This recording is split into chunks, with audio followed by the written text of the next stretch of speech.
ایک شخص کو حضور نے دیکھا، اس نے میلے کچالے کپڑے پہنے، تو حضور نے ٹھنڈی آہ بھری، فرمایا کاش یہ دھو کے کپڑے پہن۔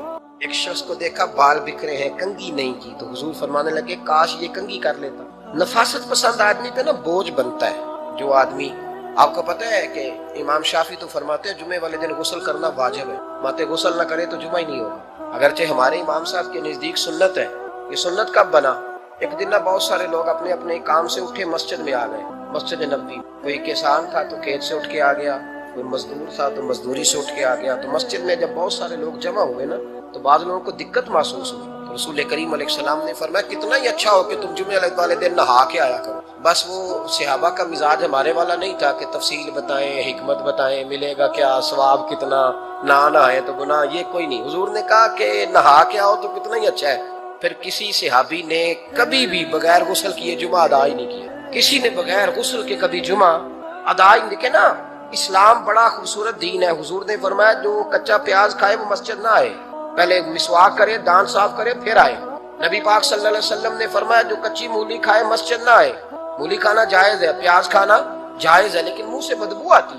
نبی پاک علیہ السلام کا ظاہری غسل کیا بات ہے؟ میلاد مبارکہ میں نبی پاک علیہ السلام کی جو چیز بڑی کھل کے واضح آتی ہوتی ہے وہ رسول اللہ کا حسن و جمال ہے۔ آپ کی والدہ سیدہ طیبہ طاہرہ حضرت سیدہ آمنہ رضی اللہ تعالی، اماں جی کہتی ہیں کہ میرے محبوب جب میرے بطن اقدس میں آئے تو جو تکالیف عورتوں کو ہوتی ہے مجھے ان میں سے کوئی تکلیف بھی نہیں ہوئی، اور اماں جی کہتی ہے مجھے کبھی کوئی ثقل، کوئی بوجھ محسوس نہیں ہوا، اور فرماتی ہیں کہ جو ولادت کے وقت لوگوں کو، عورتوں کو تکلیف ہوتی ہے مجھے وہ بھی نہیں ہوئی، اور فرماتی ہیں کہ نبی کریم علیہ السلام پیدا ہوئے تو ہمیں حضور علیہ السلام کی ناف کو کاٹنا نہیں پڑا، ناف بریدہ پیدا ہوئے، ختنہ شدہ پیدا ہوئے۔ آپ کو پتہ ہے عورتیں غسل دیتی ہیں بچے کو پیدا ہونے کے بعد، لیکن میرے محبوب نے سجدہ ہی کر لیا پیدا ہوتے ہی، امتی امتی کہتے ہوئے پیدا ہوئے۔ حق نے فرمایا کہ بخشا الصلاۃ والسلام، اور پہلے سجدے پر روز ازل سے درود۔ میرے امام فاضل بریلوی کا جو انداز تکلم ہے نا، اس کی بھی حد ہی کوئی نہیں، کوئی حد ہی نہیں، کہاں تک ان کی محبت جاتی۔ کہنے لگے پہلے سجدے پہ روز ازل سے درود، یادگاری یہ امت پہ لاکھوں سلام، یادگاری یہ امت پہ لاکھوں سلام۔ بتائیے بغیر وضو کے، بغیر غسل کے سجدہ ہو جاتا ہے؟ تو حضور نے سجدہ کر کے بتایا کہ اللہ نے مجھے پاک صاف پیدا کی۔ اللہ تبارک و تعالی نے قرآن مجید کے اندر اپنے نیک بندوں کی جو علامات بیان فرمائی ہیں ان میں سے ایک صفت یہ بیان کی ہے کہ وعباد الرحمن الذین یمشون علی الارض ہونا، فرمایا رحمان کے بندے زمین پر آہستگی سے چلتے، وزادار انداز ہوتا ہے ان کے چلنے کا، ان کے لب و لہجے سے اور ان کے انداز گفتار و رفتار سے غیر سنجیدگی کبھی بھی نہیں ٹپکتی، وہ سنجیدہ طرز زندگی کے قائل ہوتے ہیں۔ وقار، روب، ہیبت، یہ اللہ کے بندوں کی شان ہو۔ میں اور آپ جس معاشرے میں وقت گزار رہے ہیں اس میں ہم دیکھتے ہیں کہ آہستہ آہستہ غیر سنجیدگی بڑھتی چلی جا رہی ہے۔ ہر آدمی کو لطیفے سنانے کا شوق ہے، الا ماشاء اللہ۔ اپنی طرف متوجہ کرنے کے لیے لوگ ایسی گفتگو بھی کرتے ہیں جو ان کی شخصیت کے ساتھ میچ نہیں کرتی۔ نتیجہ یہ نکلتا ہے کہ ان کی باتیں ہلکی ہو جاتی ہیں، جملے بے وزن ہو جاتے ہیں، شخصی وقار آہستہ آہستہ کمزور پڑ جاتا ہے۔ اس کا نقصان یہ ہوتا ہے کہ جن لوگوں کی تربیت اس کے ذمے ہوتی ہے، جن لوگوں کی ٹریننگ کرنا اور جن لوگوں کے اوپر نگرانی کرنا اس کے ذمے ہوتا ہے، وہ ساری شخصیات اور وہ سارے لوگ خاص کمزوری کا شکار ہونے لگ جاتے۔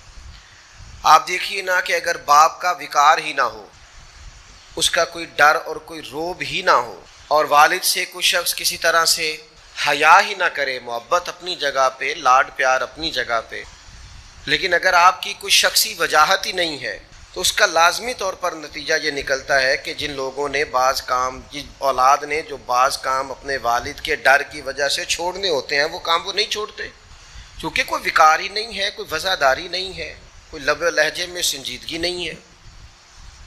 اسی طرح کا معاملہ استاد کے ساتھ ہے۔ اگر استاد اپنا وقار ہی قائم نہ رکھے، اپنے اور شاگرد کے درمیان مناسب فاصلہ ہی نہ رکھے، وہ ساری گفتگو اور وہ ساری باتیں جو اسے اپنے بے تکلف دوستوں کے ساتھ بھی پورے طور پر نہیں کرنی چاہیے، وہ ساری باتیں وہ اپنے شاگردوں کے سامنے کھول دے، تو اس کا کوئی وقار قائم نہیں رہے گا، کوئی سنجیدگی اس کی باقی نہیں رہے گی۔ یہی حال ایک شیخ کا ہے، اس کا مناسب فاصلہ ہونا چاہیے مریدوں سے، کیونکہ اگر وہ اس کا احترام ہی نہیں کریں گے، اگر وہ اس وزاداری کے ساتھ اسے قبول ہی نہیں کریں گے تو اس سے تربیت اور فیض کیسے پائیں گے؟ تو وقار کا ہونا، شخصی وجاہت کا ہونا، اس طرح کا کوئی کام نہ کیا جائے جس سے شخصیت رسوا ہو جائے، کمزور پڑ جائے، جس سے انسان کی وزاداری کو ٹھیس پہنچے۔ امام طبرانی حدیث لائے ہیں، نبی پاک صلی اللہ تعالی علیہ وسلم نے فرمایا کہ جو بلا وجہ اپنے آپ کو ذلت والی جگہ پر پیش کرے، حضور فرماتے ہیں وہ ہم میں سے نہیں ہے۔ بغیر کسی ضرورت کے تو نے اپنے آپ کو رسوا کیا، رسوائی والے مقام پہ کھڑا کیا۔ اور یہ بھی یاد رکھیے گا کہ شرافت اور بزدلی میں بھی فرق ہوتا ہے۔ ملنسار اور ہوتا ہے لیکن اپنے آپ کو رسوا کر دینے والا اور ہوتا ہے۔ آپ درگزر کریں 100 دفعہ کریں، لیکن تکبر کرنے والا، غرور کرنے والا اور اپنے مزاج میں سختی رکھنے والا، تکبر کرنے والے کے سامنے ڈٹ کے رہنا، یہی عاجزی ہے۔ ہاں عرب کے کفار مسلمانوں کے خلاف اپنے آپ کو بہت بڑی جمعیت سمجھتے تھے، تو اللہ کے رسول نے مسلمانوں کو یہ تعلیم دی صلی اللہ تعالی علیہ وسلم کہ جب تم طواف کعبہ کرو گے تو تم 3 چکروں میں ذرا اکڑ اکڑ کے چلو گے، ان کو پتہ چلے کہ مسلمان کوئی اس طرح کا معاملہ نہیں ہے۔ آپ محبت کرنے والوں کے لیے پوری طور پر عاجزی کریں، لیکن اگر کوئی شخص ضد کرے پھر اسے کہیں کہ سونے اسی تھے آپ بڑے ضدی ہیں، پھر آپ کے لب و لہجے کے اندر کمزوری دکھانا، آپ نے رسوا کیا اپنے آپ کو، آپ نے کمزوری دکھائی ہے۔ آپ کمزوری نہیں دکھائیں، آپ اپنے آپ کو رسوا نہیں کریں، آپ کے اندر ایک خاص قسم کی ہیبت ہونی چاہیے، ایک وزاداری ہونی چاہیے، ایک اٹھنا بیٹھنا ہونا چاہیے، ایک لب و لہجہ ہونا چاہیے، ایک انداز ہونا چاہیے۔ کچھ لوگوں کا بالکل وقار ختم ہو جاتا ہے، اس کی 2-3 وجوہات ہوتی ہیں۔ ایک تو بہت باتیں کرنے والے کا کوئی وقار نہیں ہوتا، ایک جو لوگ غیر سنجیدگی دکھاتے ہیں زندگی میں، ہر معاملے میں مشورہ دینا، جہاں بنتا نہیں وہاں بھی دینا، ان لوگوں کا کوئی وقار نہیں رہتا۔ ایک جو لوگ حریص ہوتے ہیں، لالچی ہوتے ہیں، ان کا کوئی وقار نہیں ہوتا۔ ایک وہ لوگ جو بخیل ہوتے ہیں، کنجوس، جس طرح لالچی کا کوئی وقار نہیں ہوتا اس طرح کنجوس کی بھی کوئی عزت نہیں ہوتی، بخیل کا بھی دنیا میں کوئی وقار نہیں ہوتا۔ اسی طریقے سے جو آدمی اپنا منصب نہ پہچانے، بچپن کی گفتگو اور ہوتی، جوانی کا لہجہ اور ہوتا ہے، بڑھاپے کا انداز اور ہوتا ہے، شاگرد کا انداز اور ہے، جب آپ مسند تدریس پر ہیں تو پھر انداز اور ہے۔ جب آپ اپنے منصب کو ہی نہ پہچانے تو آپ کا کبھی کوئی وقار بن سکتا؟ اگر آپ پہچانے تو صحیح ہے۔ کسی نے کہا تھا ظاہر کوے جنا آہستہ چل، تو اپنی شان تو دیکھ، تو مدینے آیا ہوا، وہ دیکھ آیا ہے کہاں، آہستہ چل۔ آپ اپنا منصب تو پہچانے آپ کہاں ہیں۔ اگر آپ اپنا منصب نہیں پہچانتے، مجھے بڑی اچھی طرح بات یاد ہے، ایک جگہ ہم لوگ بیٹھے تھے تو ایک بزرگ نے ایک بچے کو مذاق کی، اور وہ ذرا ان کی شخصیت کے مطابق نہیں تھا، اور وہ گفتگو بھی ایسی تھی کہ جو مطلب لوز گفتگو تھی، وہ چاہیے نہیں تھا کہ وہ شخص ایسی بات کرتا۔ اس بچے کو ان لفظوں سے مذاق کیا، پھر جو اس بچے نے رد عمل دیا وہ اس سے بھی زیادہ برا تھا۔ تو بزرگ کہنے لگے تجھے تمیز نہیں ہے، تو یہ جواب کیا دے رہا ہے؟ تو میں نے ان سے کہا اب ناراض تو ہو گئے ہیں، لیکن شروعات کس نے کی تھی؟ یہ اینٹ کس نے رکھی تھی؟ جی میری تو طبیعت ایسی ہے۔ تو میں نے کہا پھر آج آپ کو آپ کی طبیعت کا جواب مل رہا ہے تو قبول فرمائیے۔ آپ کا وقار ختم ہوگا۔ اور باوقار لوگ کون ہوتے ہیں؟ کم گفتگو کرنا، جو اللہ نے گھر دیا اس پہ راضی رہنا۔ بعض لوگوں کا مزاج یہ ہے کہ وزادار ہیں، جو اللہ نے دیا اس پر راضی ہیں، کوئی ہرس نہیں کوئی۔ اور ایک اور بات بھی، محنتی بندہ وزادار ہو، باوقار ہوتا ہے۔ جو فارغ پھرتے ہیں نا، دوسروں کے سہارے جیتے ہیں، وہ وزادار نہیں ہوتا۔ محنت کرنے والا، مشقت کرنے والا آدمی وہ باوقار ہوتا ہے۔ آپ یہ انداز دیکھیے نا، نبی کریم صلی اللہ تعالی علیہ وسلم ہمیشہ سادہ لباس پہنتے، سادہ غذا کھاتے، زمین پر بیٹھنا پسند کرتے، معاف کرنا سرکار کا مبارک طریقہ تھا۔ لیکن وقار اتنا زیادہ تھا کہ صحابہ فرماتے ہیں کہ روب اتنا تھا سرکار کا کہ جو اچانک دیکھتا تھا نا وہ مرعوب ہو جاتا تھا، اس پر روب طاری ہو جاتا۔ لوگ اچانک دیکھتے تو کانپنے لگتے۔ اور نبی پاک علیہ السلام فرماتے ہیں میرے رب نے میری روب کے ساتھ مدد کی ہے۔ فرمایا ابھی میں 1 مہینہ دور ہوتا ہوں تو میرا دشمن مجھ سے ڈر رہا ہوتا ہے۔ 1 مہینہ لگے گا دشمن تک پہنچنے میں، 1 مہینے کا سفر ہے ابھی، تو مہینہ پہلے میرا دشمن مجھ سے کانپ رہا ہوتا ہے، کیوں کہ میرے رب نے روب کے ساتھ میری مدد کی۔ غیر اس طرح ڈرتے تھے، اور اپنوں کا حال یہ تھا، اپنے ادب کرتے تھے۔ ان کی کیفیت کیا تھی کہ صحابہ فرماتے ہیں ہم حضور کی بارگاہ میں یوں بیٹھتے تھے جیسے ہمارے سروں پہ پرندے بیٹھے. فرماتے تھے کہ پرندہ بیٹھا ایسے ذرا ہلے تو اڑ جائے گا. فرماتے ہیں سوائے سیدنا صدیق اکبر کے اور جناب عمر فاروق کے کسی کی جرت ہی نہیں ہوتی تھی نبی پاک سے کلام کر سکے. خود مولا علی شیر خدا جو پلے ہی آغوش نبوت میں ہے، جو رہے ہی کاشونہ نور میں ہے، حضرت مولا علی رضی اللہ تعالیٰ عنہ فرماتے ہیں مجھے نبی پاک سے کوئی سوال کرنا ہوتا تھا نا، حالانکہ سرکار تو بیٹھے ہیں مسجد شریف میں بالکل عام زمین پہ چٹائی پہ تشریف فرمائے، تو فرماتے مجھے کوئی سوال کرنا ہوتا تھا تو مہینوں لگ جاتے تھے، میں نبی پاک سے پوچھتا نہیں تھا، مجھے حیا تھی، روب طاری ہوتا تھا، میں حضور سے پوچھوں. یہ سرکار کا روب دبدبا. اعلیٰ حضرت فرماتے ہیں تیرے آگے ہیں یوں دبے لچے فصحا عرب کے بڑے بڑے، کوئی جانے منہ میں زبان نہیں اور نہیں بلکہ جسم میں جان نہیں، اور کروں تیرے نام پہ جان فدا. نہ بس ایک جان دو جہاں فدا، میرا دو جہاں سے بھی نہیں جی بھرا، میں کروں کیا کروڑوں جہاں نہیں. تو حضور کا دبدبا، نبی پاک کی وجاہت، سرور کائنات علیہ السلام کا روب اپنے مزاج میں شخصی وجاہت پیدا کریں.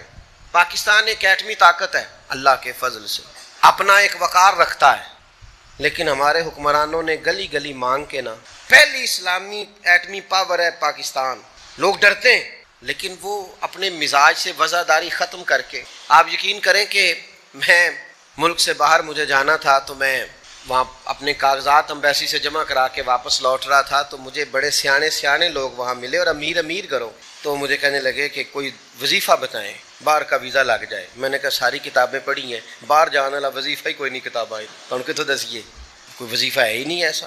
آپ کیوں اتنے، یہ 2024 میں 7 لاکھ پاکستانی ملک چھوڑ کے چلا گیا ہے. اتنی کمزور بننے کی کیا ضرورت ہے؟ آپ اتنے کمزور نہ بنیں، اپنا وقار نہیں گڑبڑ کریں، آپ ترسے نہیں.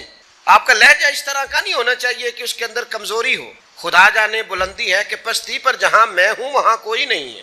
آپ اللہ کی رضا پہ راضی ہوں، اپنے آپ کو وزادار رکھیں، اپنی شخصی لب و لہجے کو، مٹھاس کو ہمیشہ قائم رکھیں. آپ کا وقار کبھی بھی خراب نہیں ہونا چاہیے، وزاداری کے اندر کبھی بھی کمی. کچھ لوگ ہمارے پاس لے کے آ جاتے ہیں کہ یہ بندہ کلپ میں یہ بات کر رہا ہے تو آپ اس کا جواب دیں، تو میں کہتا ہوں اس کا سٹیٹس ہی نہیں ہے ہم اس کے ساتھ بات کریں. یار کو مطلب دشمن بھی تو بندے دا پتر ہونا چاہیے نا. آپ ہر ایک سے دشمنی ہماری سے بنتی ہے.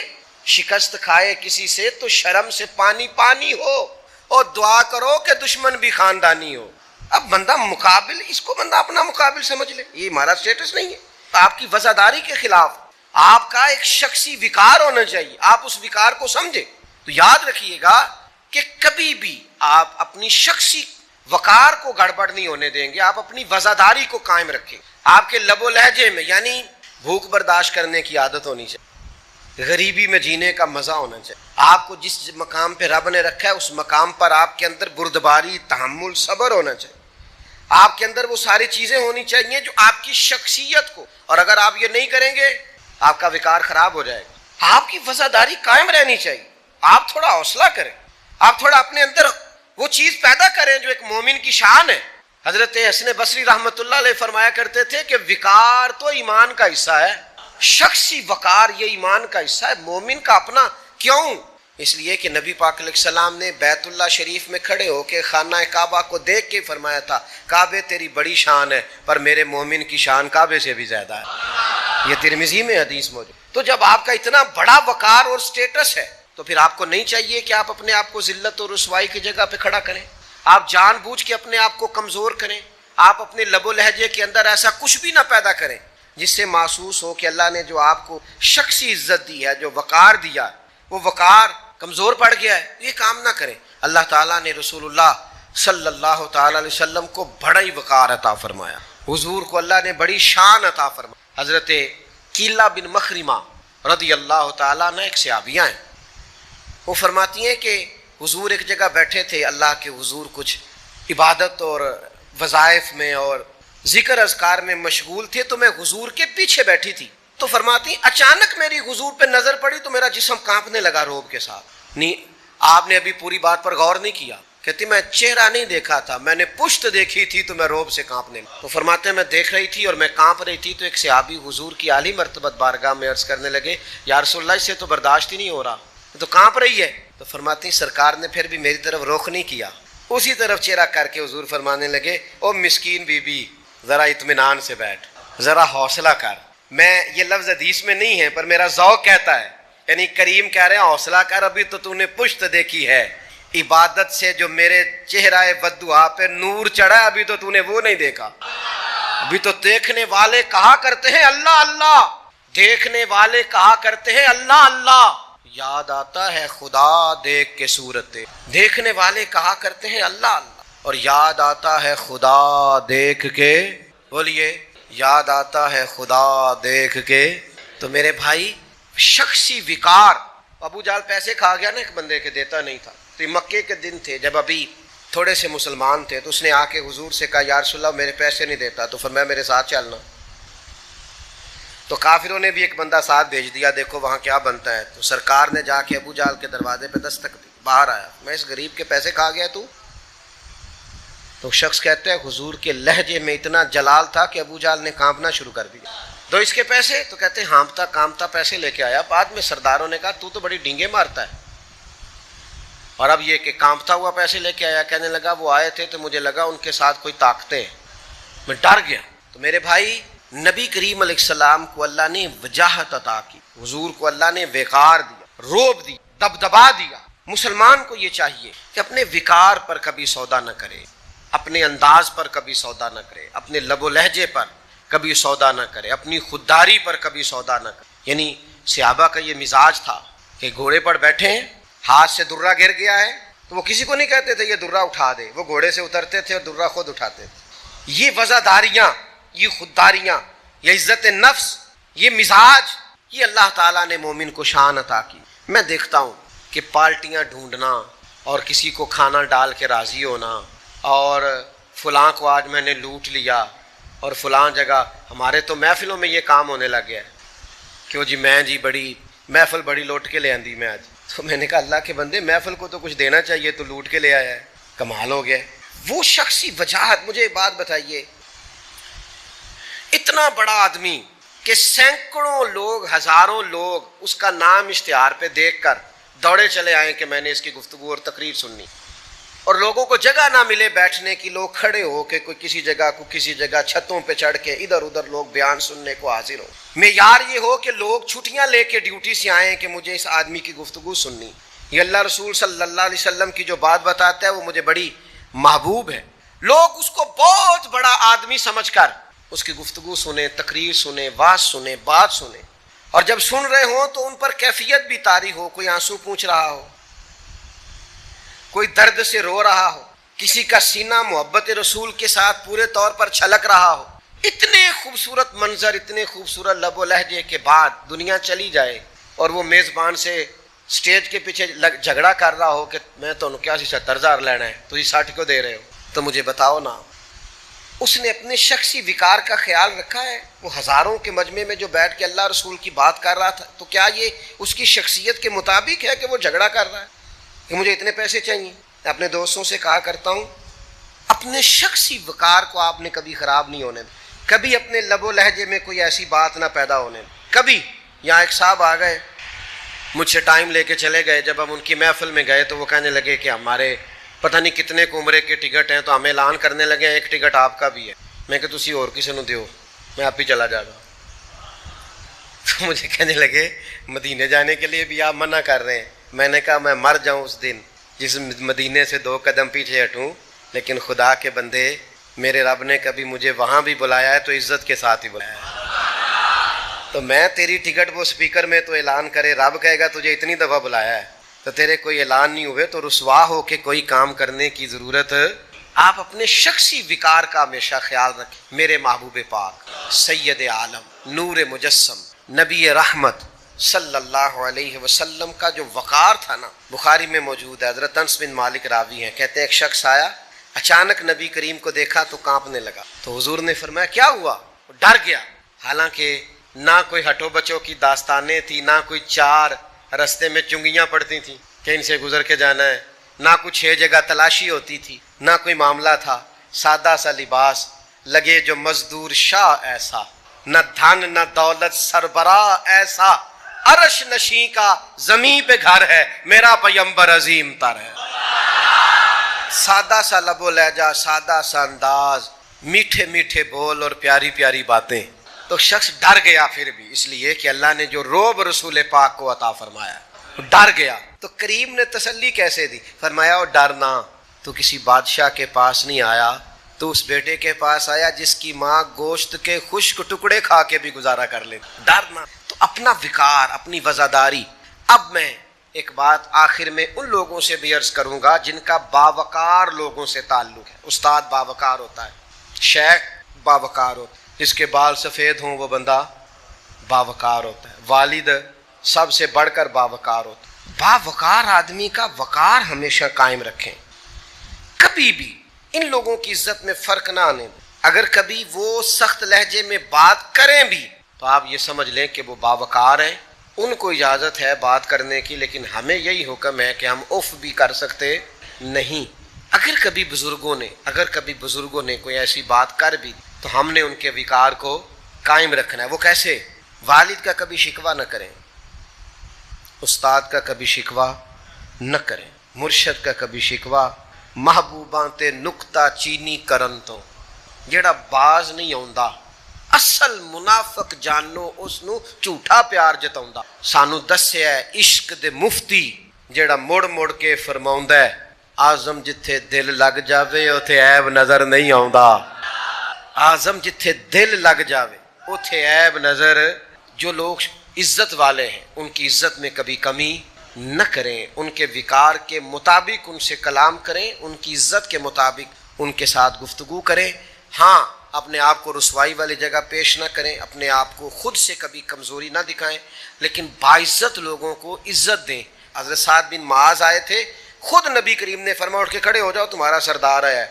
حضور نے ان کے لیے لوگوں کو کھڑا کیا، فرمایا اس کا اکرام کرو، اس لیے کہ یہ تمہارا بڑا ہے، ہمارا سردار ہے، اٹھ کے کھڑے ہو جاؤ۔ تو باعزت آدمی کو ہمیشہ عزت دیں، اس کے لیے ہمیشہ اکرام کریں، محسنوں کا ہمیشہ خیال کریں۔ اللہ تعالیٰ کے حضور دعا ہے اللہ کریم سمجھنے کی توفیق